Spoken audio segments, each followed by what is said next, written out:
안녕하세요. Eat 바이블입니다. 오늘 본문은 누가복음 12장 35절에서 48절까지의 말씀입니다. 먼저 오늘 본문을 읽겠습니다. 너희는 허리에 띠를 띠고 등불을 켜놓고 있어라.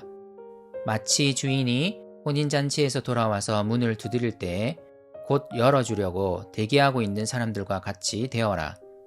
주인이 와서 종들이 깨어 있는 것을 보면 그 종들은 복이 있다. 내가 진정으로 너희에게 말한다. 그 주인이 허리를 동이고 그들을 식탁에 앉히고 곁에 와서 시중들 것이다.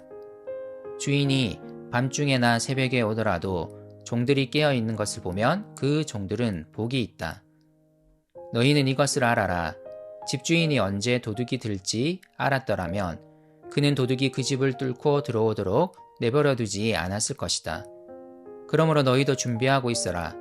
생각하지 않은 때에 인자가 올 것이기 때문이다. 베드로가 말하였다. 주님, 이 비유를 우리에게 말씀하시는 것입니까? 또는 모든 사람에게도 말씀하시는 것입니까? 주님께서 말씀하셨다. 누가 신실하고 슬기로운 청직이겠느냐? 주인이 그에게 자기 종들을 맡기고 제때에 양식을 내주라고 시키면 그는 어떻게 해야 하겠느냐? 주인이 돌아와서 볼 때에 그 종이 그렇게 하고 있으면 그 종은 복이 있다. 내가 진정으로 너희에게 말한다. 주인은 자기의 모든 재산을 그에게 맡길 것이다. 그러나 그 종이 마음속으로 주인이 더디 오리라고 생각하여 남녀 종들을 때리며 먹고 마시고 취하여 있으면 그가 예상하지 않은 날, 그가 알지 못하는 시각에 그 주인이 와서 그 종을 몹시 때리고 신실하지 않은 자들이 받을 벌을 내릴 것이다. 주인의 뜻을 알고도 준비하지도 않고 그 뜻대로 행하지도 않은 종은 많이 맞을 것이다. 그러나 알지 못하고 매맞을 일을 한 종은 적게 맞을 것이다. 많이 받은 사람에게는 많은 것을 요구하고 많이 맡긴 사람에게는 많은 것을 요구한다. 오늘 본문에서 예수님은 잠시 집을 떠난 주인과 집에서 기다리는 종의 비유를 말씀하십니다. 이 본문은 전통적으로 예수님의 재림을 말하는 것으로 이해되어 왔습니다. 주인이 떠난다는 것을 암시하고 있고 또 곧 돌아올 것이라고 말하고 있기 때문입니다. 누가복음의 분위기는 이제 점점 십자가에 가까워지고 있습니다. 오늘 본문의 후 문맥에서 예수님은 자신이 당할 고난을 다시 언급하시며 그를 따르는 사람들도 고난당할 것임을 예고하십니다. 그래서 예수님은 자신이 떠날 것에 관한 이야기를 제자들에게 들려주시는 것 같습니다. 주인은 잠시 집을 떠날 것입니다. 하지만 곧 돌아올 것입니다. 그러므로 그 집의 종들은 주인이 곧 돌아온다는 것을 염두에 두고 생활해야 합니다. 주인이 돌아오는 것을 예비하고 있어야 합니다. 그리고 예수님은 주인이 돌아올 것을 예비하며 깨어 있으라고 말씀하십니다. 그러면 오히려 주인이 종들의 식사 시중을 들게 될 것이라는 놀라운 말씀도 하십니다. 37절부터 40절은 깨어 있으라는 표현이 계속 반복됩니다. 주인이 언제 다시 돌아올지 알 수 없습니다. 하지만 주인은 반드시 돌아옵니다. 그러므로 주인을 기다리는 종들은 깨어서 준비하고 있어야 합니다. 저는 여기서 정말 중요한 것은 종들의 인식이라고 생각합니다. 이들이 깨어서 준비하려면 먼저 주인이 반드시 곧 돌아오신다는 것을 염두에 두어야 합니다. 주인이 돌아온다는 것을 잊어버리면 깨어 있을 수도 주인을 위해 무언가를 준비할 수도 없습니다. 그리스도인들은 주님께서 다시 오신다는 사실을 인식하고 있어야 합니다. 주님이 약속하셨습니다. 그분은 반드시 다시 오실 것입니다. 이를 계속 되새기며 우리는 깨어 있어야 합니다. 이 이야기를 하시자 베드로가 묻습니다. 이 비유를 우리에게 말씀하시는 것입니까?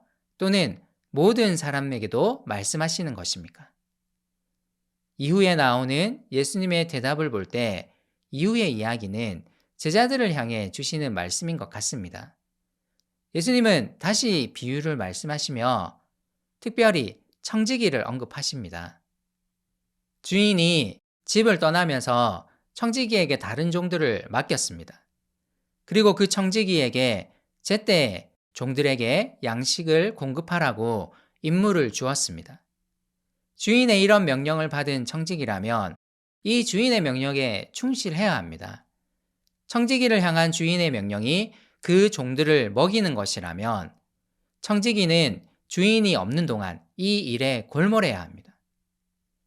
그러면 주인이 돌아왔을 때 그 청지기는 복을 누리게 될 것입니다.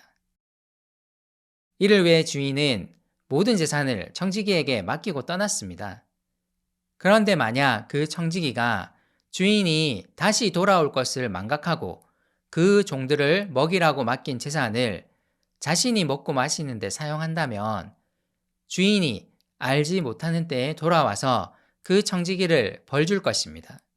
그가 오히려 주인에게 매를 맞게 될 것입니다. 이와 같이 주인의 명령을 받은 청지기는 더 큰 책임이 있습니다. 그는 그 누구보다도 그 종들을 제때 먹이라는 주인의 뜻을 알고 있습니다. 하지만 그는 그대로 행하지 않았으므로 더 많이 맞을 것이라고 주님은 비유를 통해 말씀하십니다. 그러나 잘못은 행했지만 청지기가 아닌 종들은 더 적게 맞을 것입니다. 예수님은 이 비유를 48절에서 이렇게 요약하십니다.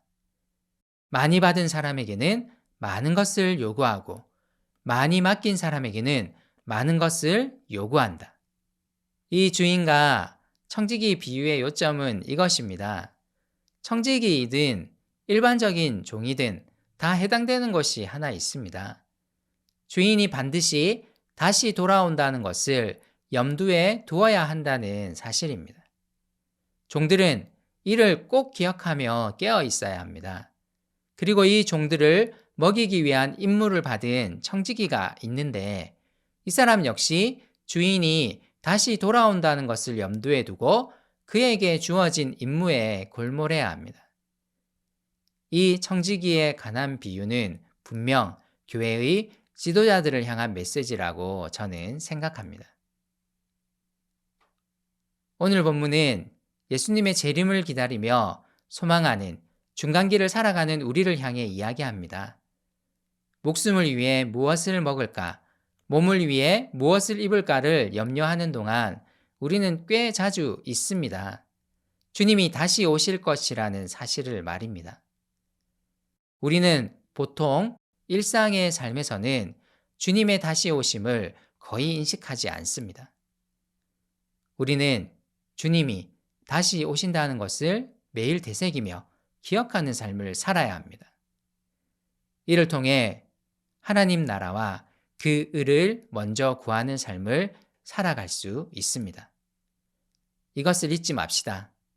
주님은 다시 오실 것입니다. 그분의 나라는 완성될 것입니다.